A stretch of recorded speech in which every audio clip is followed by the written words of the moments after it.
আজ একটি গুরুত্বপূর্ণ বিষয় নিয়ে আলোচনা করব, যা আমাদের ব্যক্তিগত জীবনে ও কর্মস্থলের পরিবেশ অত্যন্ত শৃঙ্খলার সহিত পরিচালিত করে। তা হলো 5S।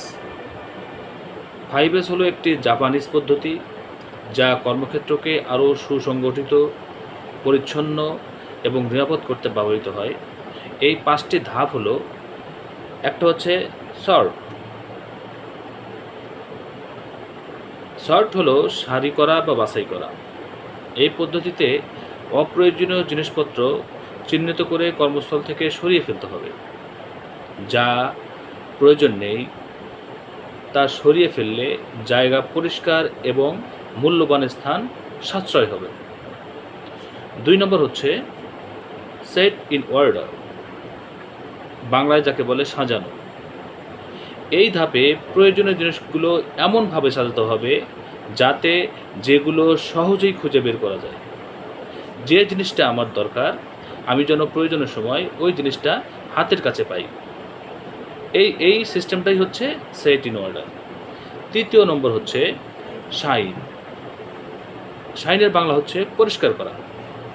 এই ধাপে কর্মক্ষেত্র এবং সরঞ্জামগুলি নিয়মিত পরিষ্কার পরিচ্ছন্ন রাখতে হবে। এর ফলে কর্ম পরিবেশ পরিচ্ছন্ন থাকে এবং নিরাপত্তা বাড়ে। নিয়মিত পরিষ্কার পরিচ্ছন্ন করার ফলে সরঞ্জামগুলি কার্যকারিতা বজায় থাকে। 4 নম্বর হচ্ছে স্ট্যান্ডার্ডাইজ। এ ধাপে উপরের 3টি ধাপ সারি করা, সাজিয়ে গুছিয়ে রাখা, পরিষ্কার করা এবং মানসম্পন্ন পদ্ধতিতে নিয়মিত করার জন্য নিয়মাবলী তৈরি করা হয়। এতে কাজের ধারাবাহিকতা বৃদ্ধি পায় এবং কর্মীদের মাঝে এটি অভিন্ন পদ্ধতি তৈরি করে। স্ট্যান্ডার্ড করা কাজের একটা ধারাবাহিকতা, স্ট্যান্ডার্ড। 5 নম্বর হচ্ছে সাস্টেইন। এই ধাপে পূর্ববর্তী 4টি ধাপকে টেকসই করার জন্য, মজবুত করার জন্য, নিয়মিত অনুশীলনী করার জন্য ব্যবহৃত হয়। এজন্য প্রশিক্ষিত, নিরীক্ষিত এবং উন্নতির সুযোগ তৈরি করা হয়।